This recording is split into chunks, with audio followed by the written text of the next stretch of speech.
Next, we will hear from Rick Fantasia. Rick is the Barbara Richmond Professor in Social Sciences. He is Professor and Chair of the Department of Sociology at Smith College. He's also the former Chair of the Sociology of Culture section and of the section on labor and labor movements of the American Sociological Association. Rick Fantasia is the author of Cultures of Solidarity. He has also co-authored Hard Work, Remaking the American Labor Movement, Homelessness, a source book, and he's also the co-editor of Bringing Class Back In, Historical and Contemporary Perspectives. In his current work, he's writing a book on the transformations of French gastronomy in the era of neoliberalism. And just for a treat for those other Sarah Lawrence students here, he's also proud of his daughter, Camille Fantasia, who is the class of 2015 here at Sarah Lawrence College. Rick will join us on stage, and the title of his talk is Socio-Economic Inequality and Its Representations, Context and Pretext. Please put your hands together for Rick. Thanks, Lisa.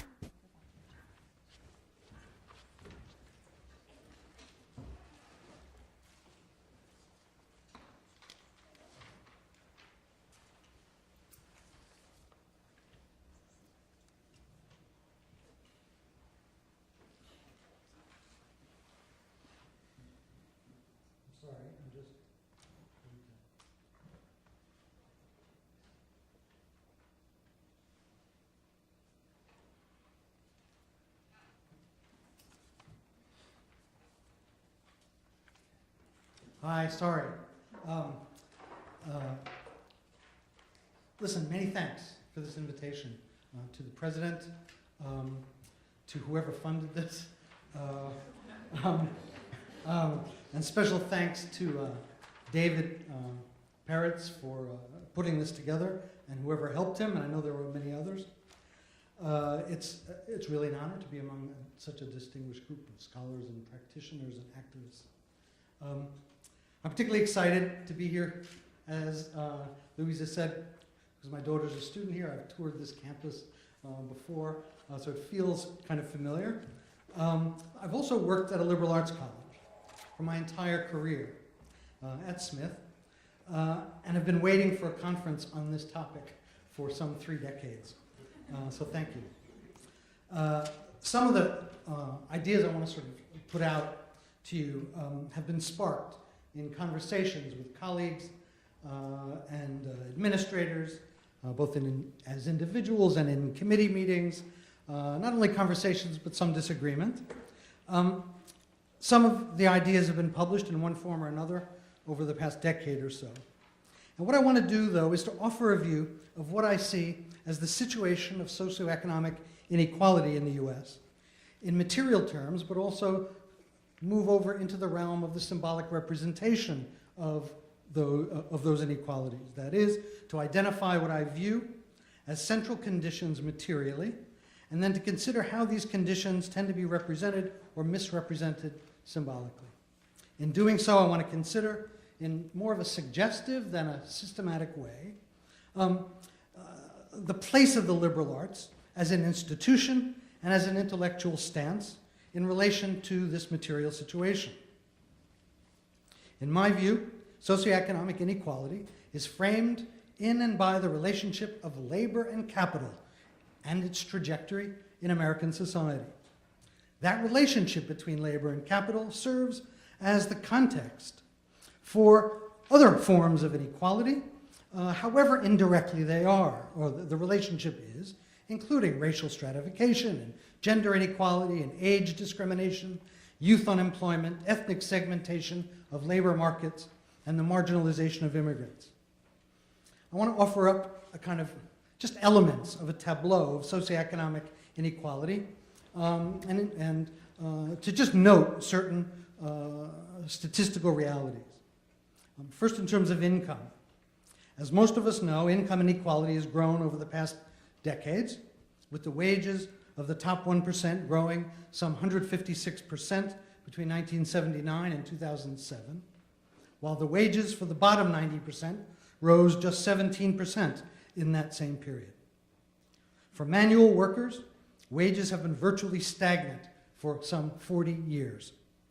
In 2013, the pay of the average CEO was 331 times the pay of the average worker. The gap between CEO pay and the minimum wage worker was over double that, some 774 times. That's a ratio of at least 5 times greater in the US than in most other OECD countries, European and other countries, advanced capitalist countries that the US wants to compare itself to. In Canada, it's now only 2 to 3 times greater. Let's see. Please open.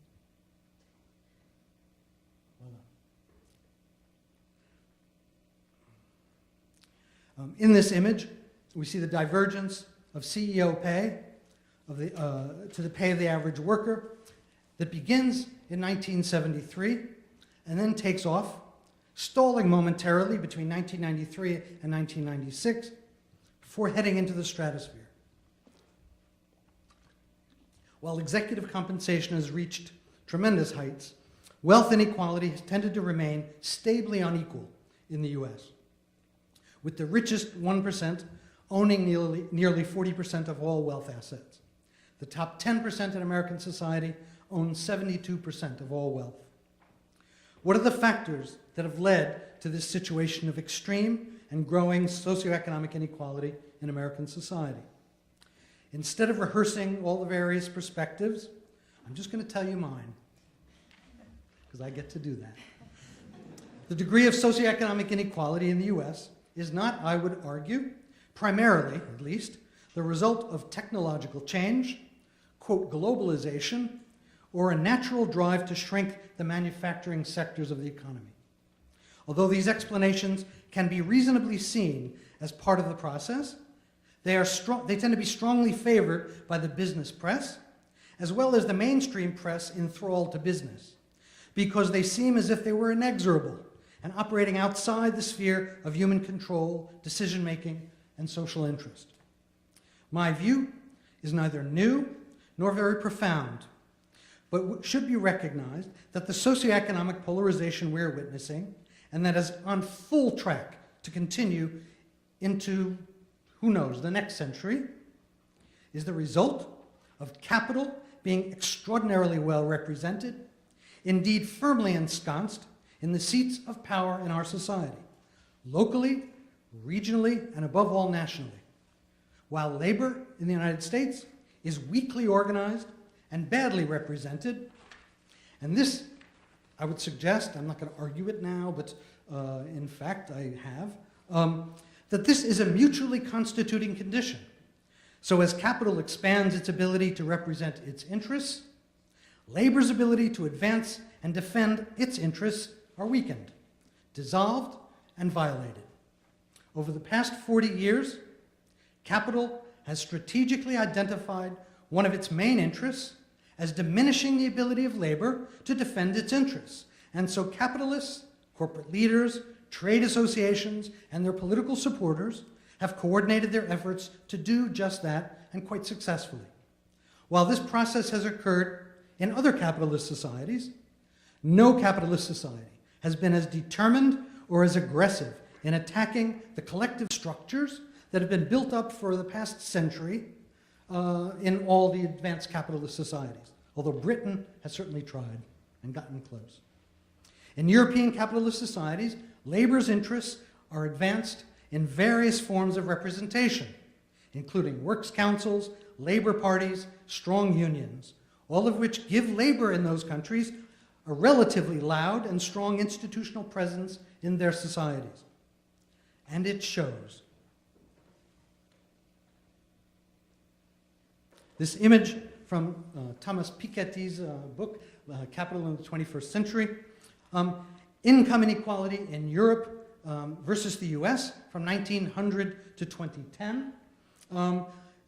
The degrees of income inequality were once reasonably close and parallel, as you see, until the early 1970s, when they diverged quite sharply, as income inequality expanded quite sharply in the US. Also from Thomas Piketty, Comparison of the minimum wage in the US and in France from 1950 to 2013. The minimum wage had been higher in the US than in France, when it began to slide in the US also at about 1970, while continuing its upward trajectory in France. So that while the poor are under assault everywhere, less so than in the United States. Relatively less so. In this image, wealth inequality in the US, Europe and the US, from 1810 to 2010. Shows the trajectory of the top 1% of wealth holders in the US, which are in the light markings, which you don't see very well, I think. The light markings are, you can?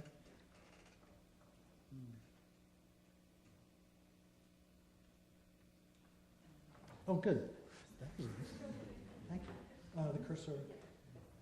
Yes. Okay.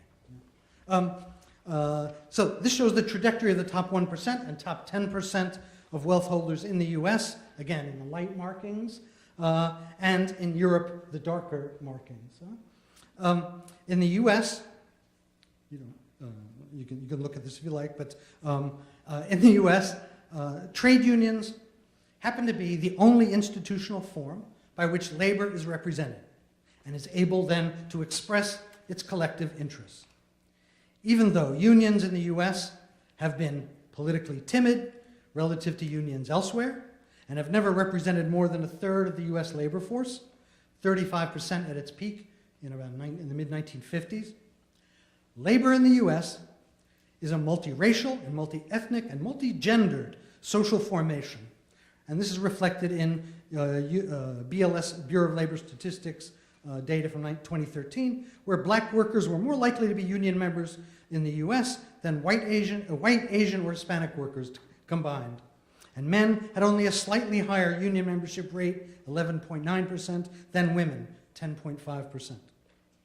Unions matter. They matter for the situation of labor, not just because of the benefits that workers may receive by belonging to them, but when unions are strong in a society, they provide the major fulcrum for institutionalizing basic social provisions.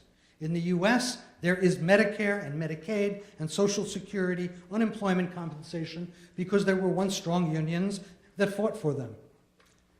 Labor enjoys stronger and more widespread social provisions in most European societies because those societies retain viable collective structures to advance the interests of labor and to generalize them throughout the society, which is why many of the benefits one receives in Europe are universal benefits. They're not means tested, generally speaking. Thus, paid health care, paid higher education, paid family sick leave policies, paid sick leave, 4 to 6 week annual vacations are fairly standard across Europe. And the collective structures there also provide workers with more time to live rather than work. The US represents the only rich democracy out of 20 OECD countries where workers actually work more on average over the course of a year than they did 20 years ago. Thus, at least in 2005, which is when I was looking through this data, workers in the rest of the industrialized world had seen their annual hours reduced by an average of 215 hours over the previous 2 decades, whereas Americans were working 32 hours more than they were 20 years earlier. Relatively few statutory benefits for US workers exist.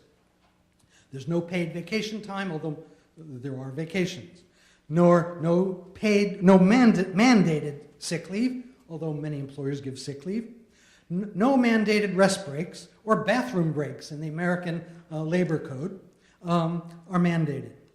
Many do get all these things, but it depends on whether your employer wants to grant it or not. It is not mandated by the state.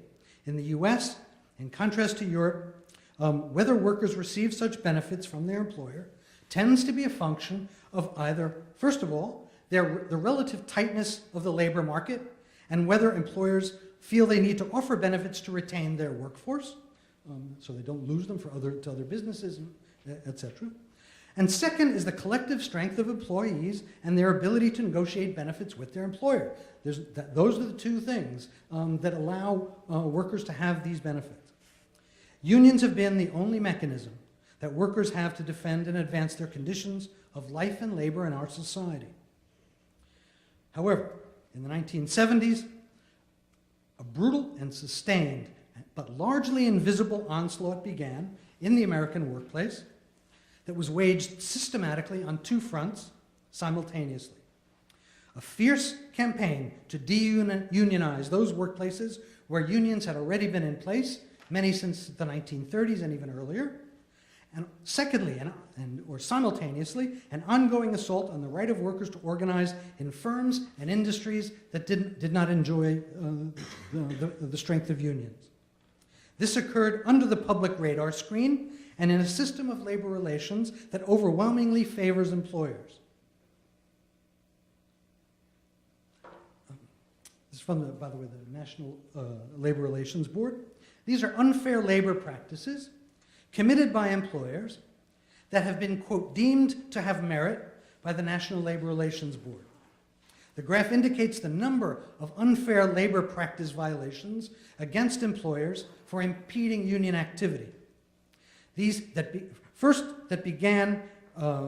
all began rising steadily through the 60s and 70s, but have remained high with no less than 22,000 violations against employers for impeding union activity. This began since 1975, 22,000 violations annually.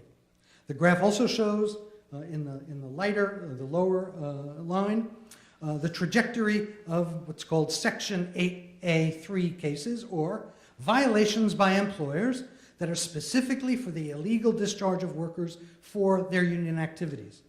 And in every year since 1975, 10,000 cases of this particularly harsh form of punishment, what I would call capital punishment, have occurred.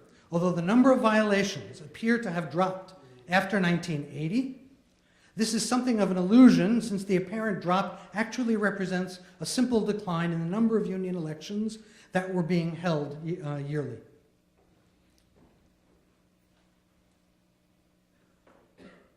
This graph indicates decertification elections, also from the National Labor Relations Board. These are elections held to decertify or dissolve existing unions. We see a sharp increase in such elections in the mid-1970s, going up from 611 to 840 to 900 to 902. I mean, it remained there for several years. Often orchestrated by employers after provoking strikes. That is, employers would provoke a strike, get the workers out on the picket line, and then hire replacement workers. The United States is the only advanced country in the capitalist world that allows employers not only to hire replacement workers, that can be done elsewhere, but to hire them permanently. So, on the one hand, in the US, workers are given the right to strike, but with the other hand, the law takes it right back during a strike. The lost art of strike breaking during this period had been revived and often precipitated quite brutal social wars fought out in industrial cities and towns across the country.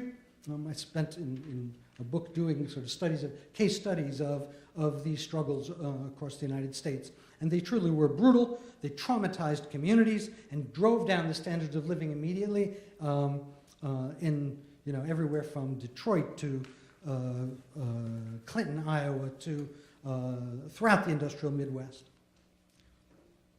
These decertification campaigns really broke strikes throughout the United States, throughout the manufacturing sector of the United States, and led to the general decline in strike. These are strike rates, strikes and lockouts from 1950 through 2000, and you see the topography of fear on this graph. Strikes in which workers get to withhold their labor, and there's nothing but withholding labor that workers get to do to exert some pressure against their employer. Ultimately, that's all they can do. But these strikes as, again, the only fulcrum workers had to pressure companies. And these are companies then who wield effective control over the economic survival of workers. These strikes declined precipitously in response to the strike-breaking wave that took place. Labor, by the early 1980s, had been effectively defanged in our society. This brief tableau represents the context for what I'm identifying as this kind of central dynamic in the current state of socioeconomic polarization in our society. While we might expect the liberal arts in its institutional form as liberal arts colleges and as an intellectual stance toward the world, the unrestrained search for truth, unfettered by economic interest or disciplinary parochialism, liberal arts should be the site where the veil of belief surrounding this social war that I've sketched out is pierced. But that is not what I've observed. As we all know, historically, the liberal arts college has served as an important way station in the life course of young persons of the upper class, going back for 100 years. From the beginning of the 20th century, it was expected that college was where relationships between upper-class young men were cultivated, where business ties could be made, and where a common outlook was forged. In an important way, in an important sense, the upper class was, quote, made in liberal arts colleges. While, yes, we know that the liberal arts college underwent a significant and even radical democratization in the post-war decades, and most of us were probably beneficiaries of that, we also know that powerful mechanisms of social selection remain. They're often euphemized away, or not noticed, or not mentioned, that social reproduction operates alongside social mobility, and that the upper class legacy, in fact, is rarely very far from the surface, at least at my institution. I know it's heretical to say that, at Smith, but I do. I got tenure. As Jerome Carabel has written in his really magnificent book, The Chosen, which is a book on the history of admissions and exclusion at Harvard, Yale, and Princeton, quote, "The transformation of Harvard, Yale, and Princeton from enclaves of the Protestant upper class into institutions with a striking degree of racial, ethnic, and religious diversity was by any standard historic. Yet beneath this dramatic and highly visible change in the physiognomy of the student body was a surprising degree of stability in one crucial regard, the privileged class origins of students at the Big Three." We're in a situation, I would suggest, or at least I am in the institution where I live, of being surrounded by the polarization of class without having the language of class. And in fact, I know that for some of you, all this talk of class sounds a lot like Marx.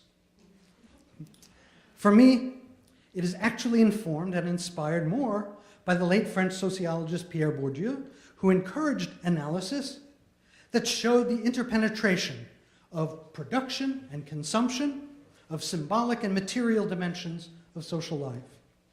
And in that spirit, it is perhaps worth considering why Marxist-sounding expressions are such anathema.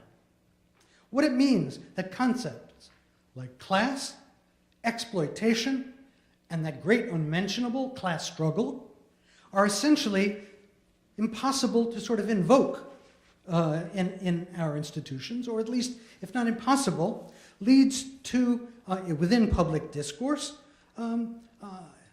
it's very suspect to raise these questions, where the terms are treated as either passé or unfashionable, which is actually a fate worse than death in academia. But I think we need to ask the questions anyway. What do we lose, we should ask, and what have we lost by rendering such concepts unthinkable in the American context of class polarization? Has a deeply held belief in classlessness deprived us a way of recognizing that US society is actually and increasingly among the most classful of societies on the planet. And what does it mean that for several decades, a sustained, quote, class struggle has been underway, yet it is something that we dare not speak its name without fear of contempt or ridicule? Why, in the domain of the liberal arts, where open, unencumbered thinking is supposed to reign supreme, is the language of class largely absent across many of the social sciences and humanities, while class struggle rages outside the campus or inside? The symbolic disappearance of the worker is another kind of issue. In the symbolic, in a sense, transformation over the last 30 years of our thinking. The very concept of the worker as a figure has been essentially erased from our purview in society. Also, I would argue, to a less degree in the academy. At the same time as the real exploitation of workers has been greatly intensified across workplaces, the worker has been made as a figure, a symbolic figure, to practically disappear from the public imagination. It's quite a magical trick that capital has been able to employ, right? To literally disappear the worker from the public consciousness. So the worker, gone from the public imagination as a socioeconomic subject, and in place has appeared the consumer, who has largely taken over the role of the principal subject and object of economic practice, and in whose name, the consumer, a host of traditional economic regulations have been systematically overturned. Thus, it is a symbolic shift that has been both reflected and accompanied, on one side, by a steady inflation of the social rights of the consumer, the freedom to choose, the freedom to obtain credit, to shop at all hours on any and every day, to have virtually anything and everything delivered directly to one's door with no wait, and to generally be granted what must appear to non-Americans as a ridiculous degree of, quote, convenience with respect to retail trade. Shops are closed throughout most European countries on Sundays. That has a tremendous amount of meaning there, too. Believe me, the multinational corporations that try to open up business on Sunday get hell for it. They've been successful in some places, but not without great fight. Sunday. On the other side of this kind of symbolic divide, the shift away from the worker toward the consumer has been at the expense of the systematic dissolution of the social rights of the worker. So just as the consumer has been elevated, the worker has been quashed, with the spread of contingency, of wage decline, of overwork, forced overtime, job surveillance. Some 67% of employers in a recent National Manufacturers Association survey said that their members regularly conduct surveillance over their employees throughout their offices, using keyboard strokes, counting keyboard strokes, for example. It's a world where there are few mandated social benefits. There's been an effective loss of the right to strike, as I indicated. State-sanctioned union busting is common in the United States. State-sanctioned in the ways I've indicated, and there are more legal sort of structures in place for that. The point is that it isn't a matter of the sphere of production and consumption standing in inverse proportion to one another, but I would suggest, and don't have time to really argue it here, they are actually reciprocally generating conditions. Consider Walmart for a moment. Walmart, which sells goods cheap to the consumer, and argues that it provides those goods cheaply. Think about its labor practices in its stores and and follow it through on its whole chain supply down to the Philippines, where workers are paid almost nothing to produce goods. The possibility of consuming at Walmart is made possible by the degradation of labor throughout in the United States and beyond. The distinction between, or disjunction rather, between what has gone on in the society and what is addressed in the academy, to me at least, feels stark. From bottom to top, students, faculty, administrators, for over a decade, have been utterly preoccupied with questions of diversity, while socioeconomic polarization has been intensifying. Ideologically and rhetorically, the reflex has been to wage fights as if they're fights for civil rights, because on some level they must be, for the inclusion to the student body, to the faculty, to the administration of individuals from historically excluded groups. Those battles need to be fought, but I think we should have no illusion about their ability to assault the structure. While these can be crucial battles to wage and must be waged, their goals have real limitations, for they're not designed to impact and or transform the socioeconomic structure, and that's why I would argue the institutions often take the lead in promoting diversity and inclusion. I think it's crucial to actively and routinely support groups when civil rights are violated. It's a democratic principle, and it's a working class principle. Whether it be violations of the civil rights of racial and ethnic minorities, by the criminal justice system, for educational equity, for housing discrimination, protests against police brutality, violence against women, to the support of marriage equality. But we should not have illusions that battles for inclusion pose a challenge to the structure of the socioeconomic order. Opening the system to groups that have been historically excluded is important for the institution, it's important for the individuals, and for a society in which discrimination continues to be severe and widespread.